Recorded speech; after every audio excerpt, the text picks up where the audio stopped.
Carl Icahn, the corporate raider who changed Wall Street forever. There's a name whispered in the boardrooms of America, sometimes with admiration, sometimes with dread. Carl Icahn?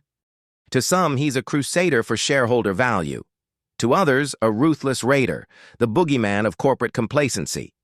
But whatever you call him, he's one of the most powerful forces to ever shake the foundations of American capitalism. It all started in Queens, New York. A tough neighborhood, a tough kid. Carl Celian Icahn wasn't born into billions. He was born into skepticism. His father was a cantor and substitute teacher, his mother a school teacher. His upbringing was intellectual, but humble. Poker sharpened his mind at Princeton, and he even studied philosophy before dropping out of med school. But what drew him like a magnet? Wall Street.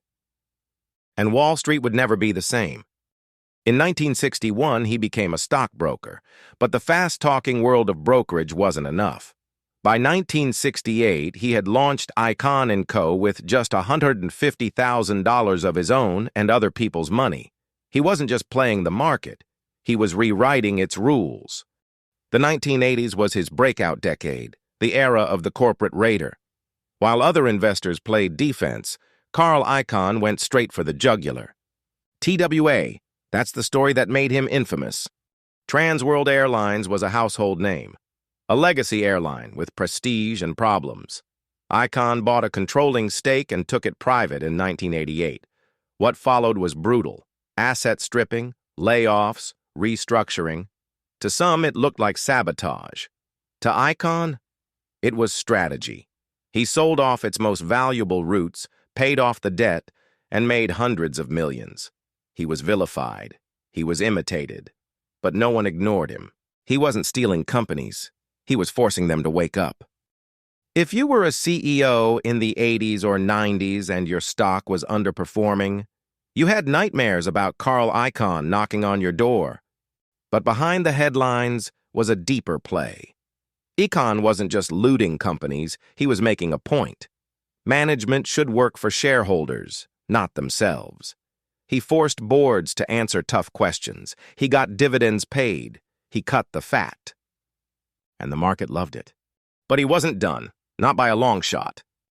Over the decades, Icahn built a sprawling empire. Energy, pharmaceuticals, auto parts, telecom, you name it.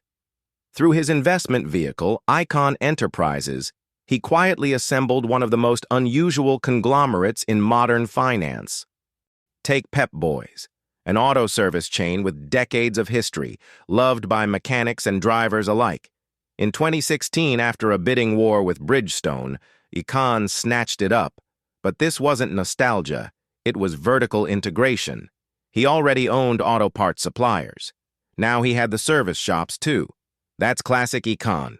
Build leverage, cut inefficiencies, boost margins. Or Herbalife.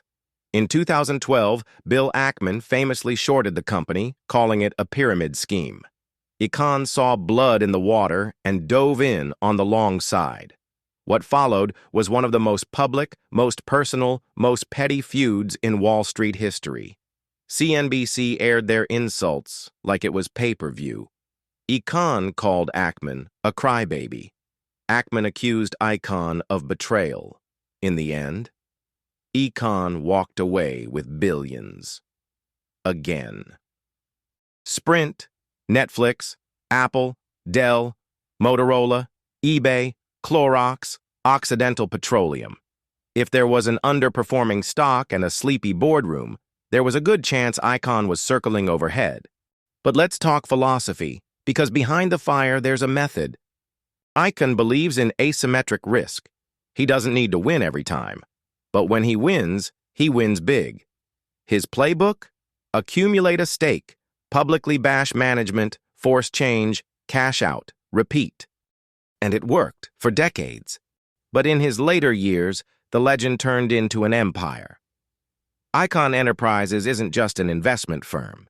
It's a hybrid beast, a holding company that owns real assets and stakes in public companies, but also acts like a hedge fund.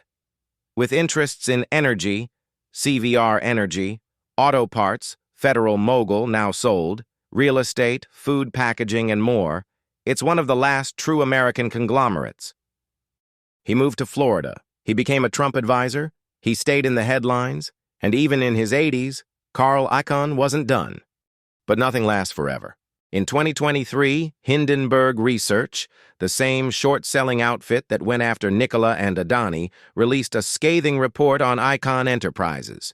They accused him of running a Ponzi-like structure with inflated asset values and unsustainable dividends. The stock plummeted.